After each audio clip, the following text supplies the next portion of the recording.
സാന്ത്വനത്തിന്റെ ഇന്നത്തെ എപ്പിസോഡിലേക്ക് എല്ലാവർക്കും സ്വാഗതം. അങ്ങനെ നമ്മുടെ മാമൻ എല്ലാ പ്രതീക്ഷകളും പോകുന്നുണ്ട്. ആര്യം പറയുന്നുണ്ട് അതിന് നിങ്ങളുടെ കല്യാണമല്ല നടത്താൻ പോകുന്നത്, ആനന്ദേട്ടന്റെ കല്യാണത്തിനാണ് ബ്രോക്കറോട് വരാൻ പറഞ്ഞെന്ന് പറഞ്ഞപ്പോൾ ഞാനിവിടെ പോരെന്ന് പറഞ്ഞ് നിൽക്കുമ്പോൾ ആനന്ദിന്റെ കല്യാണം നടത്താൻ ഞാൻ സമ്മതിക്കില്ല എന്ന് പറയുന്നുണ്ട്. അതിന് നിങ്ങളുടെ സമ്മതം ആർക്ക് വേണം, ഏത് പട്ടിക്ക് വേണം എന്നൊക്കെ ആര്യം ചോദിക്കുന്നുണ്ട്. അതെന്തായാലും നീ എന്നെ പട്ടിന്ന് വിളിച്ചോടാന്ന് ചോദിച്ചപ്പോൾ ഞാനൊന്നും വിളിച്ചിട്ടില്ല എന്ന് പറഞ്ഞു. അങ്ങനെ രണ്ടുപേരും കൂടെ നടന്നു പോകുമ്പോൾ ശരി മിഥുനെ കാണുന്നുണ്ട്. മീനാക്ഷിയല്ല, മിത്രയുടെ കാമുകൻ മറ്റു രണ്ട് മൂന്ന് പെണ്ണുങ്ങളായിട്ട് സംസാരിച്ചുകൊണ്ടിരിക്കുന്നുണ്ട്.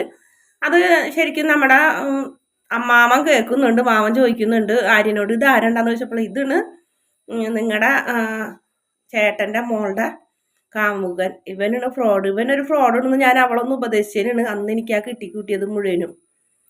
ഇവനെ അങ്ങനെ വിട്ടാൻ പറ്റില്ല എന്നൊക്കെ പറയുന്നുണ്ട്.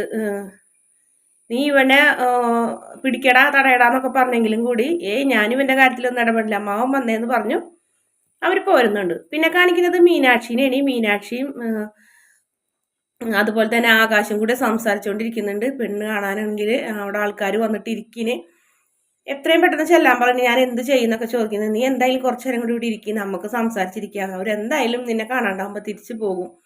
അങ്ങനെ മീനാക്ഷിയും ആകാശം കൂടെ സംസാരിച്ച് നല്ല സന്തോഷത്തോടെ ഇരുന്ന് അതിനുശേഷം മീനാക്ഷി ഒരുപാട് വൈകി വീട്ടിൽ ചെല്ലുമ്പോഴും കാർ അവിടെ എടുക്കുന്നുണ്ടാവും. ബ്രോക്കറും ചെക്കൻ്റെ അമ്മയും അച്ഛനും എല്ലാവരും ഉണ്ടാവും. മോള് വരാൻ വൈകിയാലും എത്ര വൈകിയാലും മോളെ കണ്ടിട്ടേ പോകുള്ളൂ എന്ന് വിചാരിച്ചിട്ടുണ്ടായിരുന്നു. രമേശൻ എന്നങ്ങാണ്ട് ആ ചെക്കൻ്റെ പേര് പറഞ്ഞത്. ആ ചെക്കനാണെങ്കിൽ മീനാക്ഷിനെ 1-2 തവണ കണ്ടിട്ടുണ്ട്. നല്ലൊരു പയ്യനാണ്. ഗവൺമെന്റ് ജോലി ആയതുകൊണ്ട് മീനാക്ഷിയുടെ അച്ഛനും അമ്മയ്ക്കും എത്രയും പെട്ടെന്ന് തന്നെ കല്യാണം നടത്തണം എന്നൊരാഗ്രഹം. അങ്ങനെ അവർ കല്യാണം ഉറപ്പിച്ചു. അങ്ങനത്തെ രീതിയിൽ സംസാരിച്ചിട്ടാണ് പോയത്. രണ്ടുപേരും മൊബൈൽ നമ്പർ അങ്ങോട്ടും ഇങ്ങോട്ടും പരസ്പരം കൈമാറി നല്ല സന്തോഷത്തോടെ അവർ തിരിച്ചു പോയി. പിന്നെ കാണിക്കുന്നത് ബാലേട്ടൻ ഊണ് കഴിക്കുന്നുണ്ട്. എല്ലാവരും കൂടി ഇരുന്ന് കഴിക്കുന്ന സമയത്ത് നമ്മുടെ രാമേട്ടൻ കയറി വരുന്നുണ്ട്. രാമേട്ടൻ വരുമ്പോൾ കടയിൽ ആരും നോക്കി ധർമ്മനാക്കി. ധർമ്മനാക്കിയിട്ട് നിങ്ങൾക്ക് ഇങ്ങോട്ട് വരാൻ എങ്ങനെ മനസ്സ് തോന്നി രാമേട്ടാന്ന് ചോദിച്ചപ്പോൾ ഈ സമയത്ത് ആരും ഇല്ലല്ലോ, മാത്രമല്ല ഞാൻ ആനന്ദിന്റെ ഒരു കല്യാണക്കാര്യം പറയാൻ വന്നതാണെന്ന് പറഞ്ഞപ്പോൾ എല്ലാവർക്കും സന്തോഷമാവും. പ്രത്യേകിച്ച് നമ്മുടെ ആനന്ദേട്ടൻ്റെ കല്യാണം കഴിഞ്ഞിട്ട് വേണം എൻ്റെ കാര്യം പറയാമെന്ന് പറഞ്ഞപ്പോൾ നമ്മുടെ ആര്യം ചവിട്ടി പറയുന്നുണ്ട് അമിതമായിട്ടുള്ള ആവേശമൊന്നും വേണ്ട, നമ്മുടെ അച്ഛൻ്റെ കാര്യമായതുകൊണ്ട് ഒന്നും പറയാൻ പറ്റില്ല എന്ന് പറയുന്നു. ആ ശേഷം പെണ്ണിന്റെ വിശേഷങ്ങൾ പറയുന്നുണ്ട്. ഗവൺമെന്റ് ജോലിന് ടീച്ചറാണ്, അച്ഛനില്ല, അമ്മ മാത്രമേ ഉള്ളൂ ബന്ധു എന്ന് പറയാനായിട്ട്. ആകെ ഒരു അച്ഛൻ്റെ അനിയൻ മാത്രമേ ഉള്ളൂ. നല്ല പെൺകുട്ടിയുടെ ഇഷ്ടം പോലെ സ്വത്തുണ്ട്.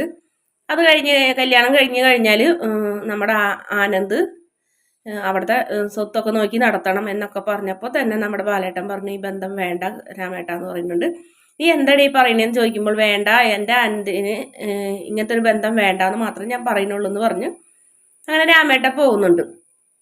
പിന്നീട് ആര്യന് വളരെയധികം ദേഷ്യം വരുന്നുണ്ട്. ആര്യൻ അതിന് മുന്നേ ചോദിക്കുന്നുണ്ട് അച്ഛൻ എന്തുകൊണ്ട് ഈ ബന്ധം വേണ്ടാന്ന് പറയുന്നതെന്ന് പറഞ്ഞപ്പോൾ നീ എന്നോട് ഉപദേശിക്കാൻ വരണ്ടെന്ന് പറഞ്ഞ് ബാലേട്ടൻ ചാടി എഴുന്നേറ്റ് പോകുന്നുണ്ട്. കണ്ട ഞാൻ പറഞ്ഞില്ലേ നിങ്ങൾ ആഗ്രഹിച്ചിരുന്നിട്ട് ഒരു കാര്യമില്ല എന്നൊക്കെ പറഞ്ഞ് ആര്യൻ ആകാശിനെ ഉപദേശിക്കുന്നുണ്ട്. ഞാൻ എന്ത് ചെയ്യോടാ, മീനാക്ഷിക്ക് എനിക്ക് കല്യാണാലോചന വന്നിന്ന് പെണ്ണ് കാണാൻ പോകുന്നപ്പോൾ ഇത്ര പെട്ടെന്നോ, അതേ ജോലി കിട്ടാൻ വേണ്ടി കാത്തിരിക്കായിരുന്നു അവർ എന്ന് പറഞ്ഞ് വിഷമം പറയുന്നുണ്ട് ആകാശ് അനിയനോട്. അതെനിക്കൊന്ന് പറയാനുള്ളൂ, ആനന്ദേട്ടൻ്റെ അനുഭവം ഉണ്ടാവുണ്ടെങ്കിൽ ഒന്നില്ലെങ്കിൽ അച്ഛനോട് കാര്യങ്ങൾ തുറന്നു പറയുക, അല്ലെങ്കിൽ വേറെ എന്തെങ്കിലും ഒരു തീരുമാനം എടുക്കുക, അല്ലെങ്കിൽ മീനാക്ഷിനെ വല്ലവരും കെട്ടിക്കൊണ്ട് പോകും. ഒന്നില്ലെങ്കിൽ നിങ്ങൾ ഈ ചേട്ടൻ ജീവിതം നയിച്ച് ഇവിടെ നിൽക്കുക, അല്ലാന്നുണ്ടെങ്കിൽ സ്വന്തം ജീവിതം തെരഞ്ഞെടുത്ത് പുറത്ത് എന്താണെന്ന് വെച്ചാൽ ചെയ്തോ, എൻ്റെ ഇക്കാര്യത്തിന് ഒന്നിനും വിളിക്കണ്ടെന്ന് പറഞ്ഞ് അനിയൻ ചാടിത്തുള്ളി പോകും. അങ്ങനെ കടയിൽ കാണിക്കുന്നത്, കടയിൽ രാമേട്ടൻ ചോദിക്കുന്നുണ്ടാ നീ നിന്റെ മക്കളെ കണ്ണിൽ പൊടിയിടാൻ വേണ്ടിയിട്ടാണ് അവർക്ക് കല്യാണാലോചന എന്നൊക്കെ പറയുന്നത്, അല്ലാണ്ട് നീ അവരോട് ആത്മാർത്ഥമായിട്ടുള്ള സ്നേഹം കൊണ്ടൊന്നല്ല. രാമേട്ടൻ എന്തിങ്ങനെ പറയുന്നത്, എന്നെ ചെറുപ്പത്തിലേ തുടങ്ങി അറിയുന്ന രാമേട്ടൻ ഇങ്ങനെ പറയുന്നത് വിഷമം ഉണ്ടാന്ന് പറഞ്ഞപ്പോൾ പിന്നെ എന്തുകൊണ്ട് നീ ഇന്ന് വന്നൊരു നല്ലൊരു കല്യാണാലോചന അല്ലേ, അത് മുടക്കിയതിൻ്റെ അർത്ഥം ഉദ്ദേശം എന്താണെന്നൊക്കെ ചോദിക്കുന്നുണ്ട്. അതിന് പ്രത്യേകിച്ച് ഒരു ഉദ്ദേശം ഇല്ല, ബന്ധുബലം ഇല്ലാത്തത് കൊണ്ടാണ്. ബന്ധുക്കളില്ലാണ്ട് ഞാനും ഗോമതിയും ഒറ്റയ്ക്ക് തുഴഞ്ഞതും കഷ്ടപ്പെട്ടതൊക്കെ രാമേട്ടൻ അറിയാലോ, അതുകൊണ്ടാണ് അങ്ങനെ ഒരു സംഭവം. നല്ല ബന്ധുക്കൾ വേണം, സ്വത്തില്ലെങ്കിലും ഒരുപാട് ബന്ധുബലമുള്ള ആൾക്കാർ വേണം എൻ്റെ മോന്. അങ്ങനെയുള്ള ഒരു പെണ്ണ് കെട്ടിയാൽ മതി എന്ന് പറയുന്നുണ്ട്. എടാ ആള് കൂടിയാൽ പാമ്പ് ചാവില്ല, ബന്ധുക്കൾ കൂടിയാലും തലവേദനയാണെന്ന് പറഞ്ഞ് രാമേട്ടൻ ദേഷ്യപ്പെട്ട് എഴുന്നേറ്റ് പോകുന്നുണ്ട്. പിന്നെ കാണിക്കുന്നത് രാത്രിന് ആര്യനും ധർമ്മനും സംസാരിച്ചു കൊണ്ട് വരുന്ന സമയത്ത് മിഥുനും മിത്രയും കൂടി സംസാരിച്ചുകൊണ്ട് നിൽക്കുകയായിരിക്കും. ഏതെണ്ടാവാം പുതിയ പെണ്ണിനെ വല വീശി പിടിച്ചേക്കണേ, വാടാ നമുക്ക് നോക്കാന്ന് പറയുന്നുണ്ട്. ആ സമയത്ത് മിത്ര വേഗം തലയിൽ കൂടെ ഷാളിട്ട് ഓടി രക്ഷപ്പെടുന്നുണ്ട്. ഓടി രക്ഷപ്പെടല്ല, ഒരു സൈഡിൽ ഒളിച്ചിരിക്കുന്നുണ്ട്. മിഥുനാണെങ്കിൽ ധർമ്മൻ നല്ല അടിയൊക്കെ കൊടുക്കുന്നുണ്ട്. പുതിയ പെണ്ണ് ഏതാണ്ട് ഏത് പെൺകുട്ടികളുണ്ടെന്ന് നീ ചതിക്കണേ, ഫ്രോഡ് എന്നൊക്കെ പറഞ്ഞ് അങ്ങനെ മിഥുൻ മീനാക്ഷി മിത്രന് മനസ്സിലാവുന്നുണ്ട് ആര്യന്. അങ്ങനെ ആര്യൻ ഒളിച്ചിരിക്കുന്ന സ്ഥലത്തേക്ക് പോകുന്നുണ്ട്. ധർമ്മനും ചെല്ലുന്നുണ്ട്. അങ്ങനെ ഷാള് പോക്കടി നോക്കട്ടെ ഇതിന്റെ മുഖം എന്നൊക്കെ പറഞ്ഞ് ധർമ്മൻ ദേഷ്യപ്പെടുമ്പോ മുഖം നോക്കിയപ്പോ ചേട്ടന്റെ മോളെ നീയോ ചെറിയ അച്ഛനോടും വീട്ടിലൊന്നും പറയരുതെന്നൊക്കെ പറഞ്ഞ് മിത്ര കാല് പിടിച്ച് കരയുന്നുണ്ട്. എടാ അടിക്കടാ ഇവനെ എന്നൊക്കെ പറഞ്ഞ് ധർമ്മൻ മിഥുനെ അടിക്കുന്നുണ്ട്. അപ്പൊ ആര്യം പറയുന്നുണ്ട് ഞാൻ ഇടപെടില്ല, ഞാൻ ഇതിനു മുന്നേ ഇടപെട്ടതിന് ഞാൻ അനുഭവിച്ചു, അതുകൊണ്ട് ഇവളുടെ കാര്യത്തിൽ എനിക്കൊന്നും പറയാനില്ല, ഇവൾക്ക് ഇതാണ് തലയിൽ എഴുതിയെന്നുണ്ടെങ്കിൽ ഇവൾക്ക് ഇതേ വരുള്ളൂ എന്നൊക്കെ പറഞ്ഞ് ആര്യം പുച്ഛിച്ച് നീങ്ങുന്നുണ്ട്.